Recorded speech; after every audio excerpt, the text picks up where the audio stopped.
नमस्ते, मैं सौरभ हूं। आप देख रहे हैं दी ललन टॉप। हैदराबाद में हो रहे निकाय चुनाव पर इस बार पूरे देश की नजर है। सभी पार्टियां जीत के लिए जोर आजमाइश कर रही हैं। बीजेपी और एआईएमआईएम भी अपने अपने दांव लगा रही थीं। एमआईएम के लिए ओवैसी ब्रदर्स जी जान से जुटे हैं, तो बीजेपी की ओर से यूपी के मुख्यमंत्री योगी आदित्यनाथ से लेकर केंद्रीय गृह मंत्री अमित शाह तक प्रचार कर चुके हैं। योगी आदित्यनाथ ने प्रचार और रोड शो के दौरान हैदराबाद का नाम बदलने की बात कही, भाग्यनगर रखने को कहा। इस पर असदुद्दीन ओवैसी ने कहा कि ऐसा करना असंभव है, लेकिन इस राजनीतिक बहसबाजी से एक चर्चा शुरू हो गई, वो ये कि हैदराबाद का नाम क्या वाकई भाग्यनगर था। इस वीडियो में हम इसी सवाल का जवाब तलाशने की कोशिश करेंगे। तो क्या है भाग्यनगर की कहानी? देखिए, ऐसे लोगों की कमी नहीं जिनका मानना है कि हैदराबाद का नाम पहले भाग्यनगर ही था। भाग्यनगर नाम जोड़ा जाता है भागमती और उसकी प्रेम कहानी से। ऐसा कहते हैं कि चिचलम गांव, वर्तमान में याकूतपुरा का इलाका, की रहने वाली भागमती बेहद सुंदर थीं। वो दौर कुतुब शाही शासकों का था।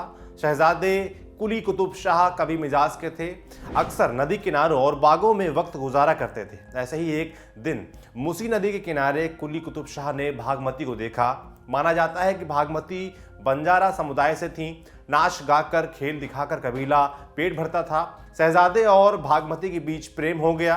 कुली कुतुब शाह ने तमाम विरोधों के बावजूद भागमती से शादी कर ली। भागमती के गांव और आसपास के इलाके को भागनगर या भाग्यनगर नाम दिया गया। ऐसा कहा जाता है कि शादी के बाद भागमती ने इस्लाम कबूल कर लिया था। इसके बाद भागमती का नया नाम रखा गया बेगम हैदर महल, और इन्हीं बेगम हैदर महल के नाम पर शहर को नाम मिला हैदराबाद। अब इस पर इतिहासकारों की राय क्या है? गूगल पर आपको भागमती बिरयानी से लेकर भागमती पैलेस तक दिखता है, लेकिन नहीं मिलते तो भागमती के प्रमाण। दिल्ली यूनिवर्सिटी के प्रोफेसर अमरजीवा लोचन ने द ललन टॉप को फोन पर बताया।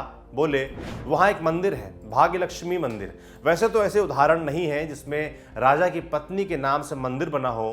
भगवान बुद्ध की मां महामाया के नाम से मंदिर जरूर है, लेकिन इतिहास के तीनों खंडों में पत्नी के नाम पर मंदिर के उल्लेख नहीं मिलते। कई राजाओं की प्रेम कहानियां रही हैं, इसमें कितनी सच्चाई है कहा नहीं जा सकता। जब हम लिखित सबूतों पर जाते हैं तो दिक्कत होती है, लेकिन आस्था की बात अलग होती है। हैदराबाद हमेशा से तो हैदराबाद नहीं रहा होगा। बागमती वाला भी एक कॉन्सेप्ट है। नदी के कारण हरियाली थी इस इलाके में, लेकिन बगीचों के नाम पर शहर का नाम रखा गया हो ऐसा देखा नहीं गया है। हमें वो पता है जो अंग्रेजों ने लिखा। कर्नल टॉड ने क्या लिखा वो देखा जाता है, लेकिन पुराने किस्से, किंवदंतियां भी अपनी जगह हैं। लोगों की भावनाओं को डेट में नहीं बांधा जा सकता। अगर कोई चीज़ लिखित में नहीं मिली तो इसका अर्थ ये नहीं कि वो झूठ है। हमें लोगों की भावनाओं का सम्मान करना चाहिए। दिल्ली यूनिवर्सिटी के शिवाजी कॉलेज में इतिहास विभाग के असिस्टेंट प्रोफेसर सोरल सिंह ने हमें बताया, सवाल यह है कि इतिहास में आप कितना पीछे जाना चाहते हैं। सबसे पुराना नाम क्या होगा, किसे पता है? राही मासूम रजा ने अपनी किताब आधा गांव में लिखा है कि 14वीं शताब्दी में जब गयासुद्दीन तुगलक ने गाजीपुर पर हमला किया तो उस पर फतह हासिल करने के बाद उसका नाम गाजीपुर रख दिया। नाम बदलने से लोग नहीं बदले, बस्तियां वहीं थीं। अगर नाम बदलने से कुछ होता तो पहले के हिंदू अहिर कुम्हार गाजीपुरी कहलाते और बाद के सैयद मुसलमान गाजीपुरी कहलाते। अरबी का फतेह हिंदी के गढ़ में मिलकर एक इकाई हो जाता है।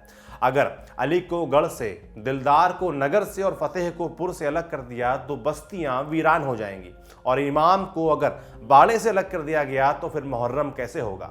21वीं शताब्दी में अगर कहा जा रहा है कि हमें पुराने नाम पर जाना चाहिए तो उसे किस दृष्टिकोण से तय किया जा रहा है, उसकी सरहदें कौन तय कर रहा है, इस पर भी चर्चा होनी चाहिए। क्या हम पूर्व आधुनिक काल में वापस जा रहे हैं जहां शासक अपने एक तरफा फैसले के जरिए शहरों के नाम रख दिया करते थे? ब्रेकन क्रॉनिकल की एक खबर के मुताबिक विख्यात इतिहासकार नरेंद्र लूथर कहते हैं कि भाग्यनगर कभी था ही नहीं।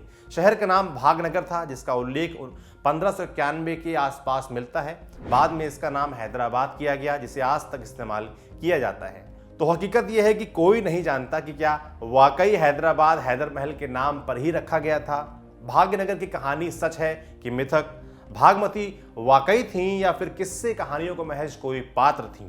क्या शहर को बागों के कारण बागनगर कहा जाता था?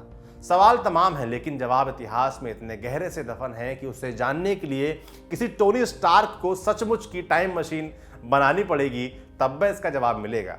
खैर, राजनीति के लिए किसी मशीन की जरूरत नहीं होती, बस माइक और मुंह चाहिए होता है, तो वो चलती रहेगी। आप देखते रहिए दी लल्लन टॉप। शुक्रिया। खास जड़ी बूटियों से बना पेट सफा आयुर्वेदिक चूर्ण आज ही ले आएं। पेट सफा पहली रात से ही असर दिखाता है और इसकी आदत भी नहीं पड़ती। पेट सफा, हर रोग दफा।